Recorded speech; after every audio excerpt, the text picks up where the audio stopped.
Here's something that might actually surprise you.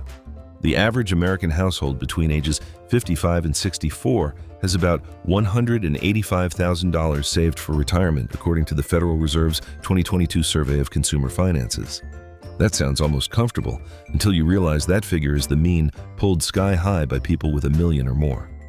The median, the number that actually describes the middle of the pack, is closer to $87,000. So, if you're sitting at $75,000 right now and you just turned 50, you're not some outlier who fell through the cracks. You're roughly in the middle of a very large, very anxious crowd. The costly mistake I see most people in your position make: they claim Social Security the moment they're eligible, 62, because they're scared the money won't be there. That single decision can cost the average household over $100,000 in lifetime benefits, according to the SSA's own actuarial tables. And here's what I want you to stay with me for. Because the math on your next 15 years looks very different than you probably think it does right now.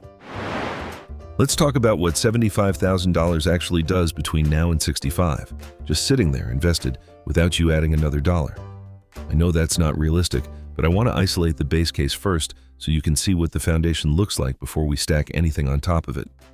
The long-run inflation-adjusted return on a broadly diversified U.S. stock portfolio, think total market index, not picking individual stocks, has averaged roughly 7% annually after inflation over rolling 30-year periods based on historical data tracked by researchers at Dartmouth. I'm using 7% as a real return here, meaning this is already adjusted for inflation. So the dollar figures I'm about to give you are in today's purchasing power, not inflated future dollars. That distinction matters more than most people realize. At 7%, $75,000 grows to about $207,000 in 15 years. That's the math. $75,000 multiplied by 1.07 to the 15th power. Run it yourself. It checks out. Now, in a bad sequence, maybe you see 5% real. At that rate, $75,000 becomes roughly $156,000 after 15 years. In a strong sequence, say 9% real, it reaches around $273,000. The point isn't to anchor you to one number. The point is that your existing $75,000 is doing work even when you're not touching it. That's the foundation. Now let's see what happens when you start layering on top. This is where the rules genuinely changed in your favor. And I don't think enough people in their 50s have absorbed what Secure 2.0 actually did. Congress passed that law in late 2022, and one of the things it did was expand catch-up contribution limits for people who are behind, which, frankly, describes most Americans who didn't start seriously saving until their 40s. Here's the 2026 picture from the IRS. If you're 50 or older, you can contribute up to $24,500 to your 401k, plus an additional catch-up of $8,000. That's $32,500 total per year. Your IRA adds another $7,500, which includes the $1,100 catch-up for people 50 and older. So, across both accounts, you're looking at $40,000 a year in tax-advantaged space if you can fill it. Most people can't fill all of it. I couldn't when I was 50, honestly. But even capturing part of that changes the outcome dramatically. Let's say you can contribute $1,000 a month, $12,000 a year, into your 401k starting at 50. That's just under 37% of the $32,500 ceiling. Over 15 years at 7%, $1,000 a month grows to roughly $316,000. Add that to your existing $75,000 base, which grew to $207,000 on its own, and you're at about $523,000 by 65. That's not a guarantee, but it's a real number that real people in your situation can reach. Now bump that monthly contribution to $1,500, $18,000 a year, and the math shifts meaningfully. 15 years at 7% on $1,500 a month produces approximately $474,000 from contributions alone. Combined with that $207,000 base, you're looking at roughly $681,000. Your tax situation and employer match will change the specific numbers for you, but the structure of the math holds.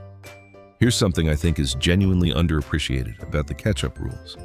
If you're between 60 and 63 specifically, not 64, not 59, but 60 through 63, Secure 2.0 created what's called a super catch-up provision.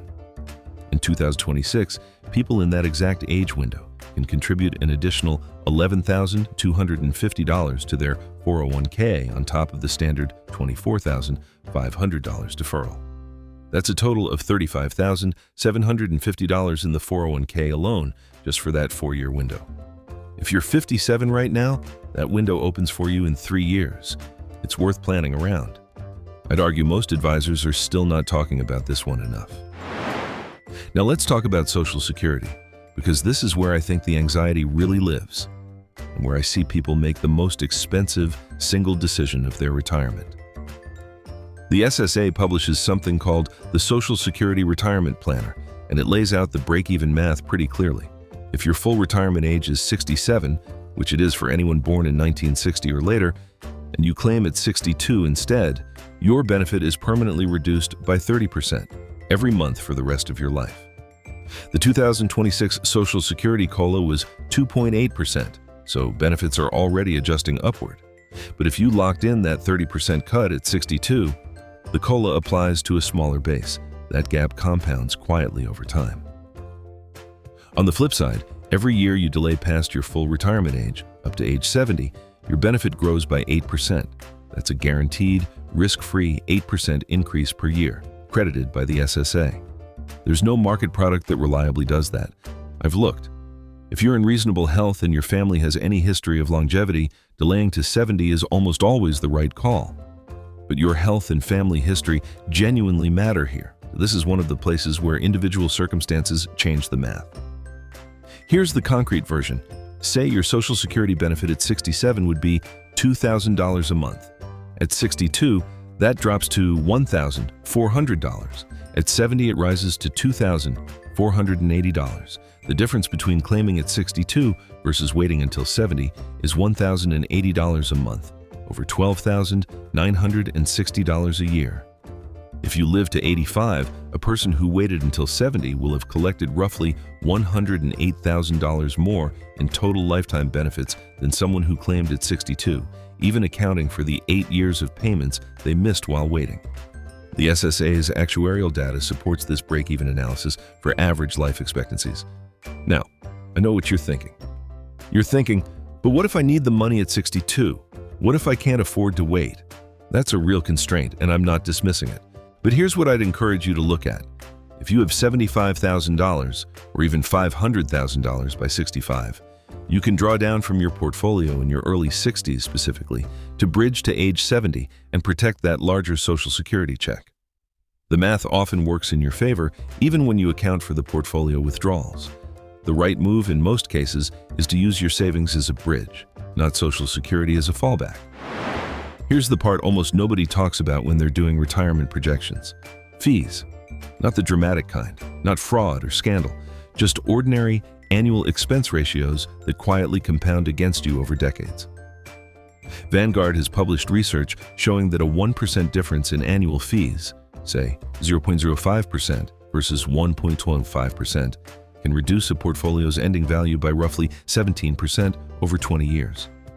On a $500,000 balance, that's about $85,000 gone. Quietly, with no notification. It just shows up as a smaller number when you're 70 and wondering why the projections didn't pan out. I used to be in a 401k with funds that charged 1.1% annually. I didn't even know it for 3 years. When I finally looked at the expense ratios and switched to index funds charging around 0.05%, I estimated I'd already given up several $1,000s I'll never get back. That still bothers me a little. The point isn't guilt. It's that the fee line on your fun fact sheet is worth 20 minutes of your time right now. Most 401k plans today have at least one low-cost index fund option. If yours doesn't, that's a conversation worth having with your HR department because ERISA gives you the right to ask about available investment options. Now I want to bring all of this together because there's a version of this math that I think is genuinely encouraging, not in a cheerleader way, but in a concrete, here are the inputs way. If you're 50 with $75,000, contribute $1,200 a month into tax-advantaged accounts for 15 years at a 7% real return, keep your expense ratios below 0.15%, and delay Social Security to 70, You could reasonably reach retirement with a portfolio somewhere between $550,000 and $650,000 plus a Social Security check of $2,400 or more per month, depending on your earnings history. The SSA's Quick Calculator can give you a personalized estimate based on your actual record. I focus on Social Security and retirement decisions for the 50-plus crowd, and the pattern I see most often isn't people who made one catastrophic mistake. It's people who made 3 or 4 small, quiet decisions, claiming early, holding expensive funds, not using catch-up limits, and the combination is what did the damage. Fix any 2 of those, and the math shifts meaningfully. Fix all 3, and it's a different retirement entirely. The 15 years between 50 and 65 are genuinely your highest leverage window. Earnings tend to peak, kids are often off the payroll, catch-up limits are at their highest, and Social Security's delayed credits are still fully available. None of that requires you to have started at 25. It just requires paying attention to the math now. I'm not a licensed financial advisor. This is general education, not personalized advice. Consult a fiduciary before acting. If this gave you something useful to work with, subscribe. I put out new videos every week on retirement planning for people who are starting later than they'd like. If there's a specific question you want me to dig into, whether it's Roth conversions, RMD strategy, Medicare timing, or something else entirely, drop it in the comments and I'll work it into an upcoming video. Next week, I'm going into the specific moves that make your 50s your most powerful decade for catching up. 6 concrete actions you can take between 50 and 60 if you're behind. That one's worth coming back for.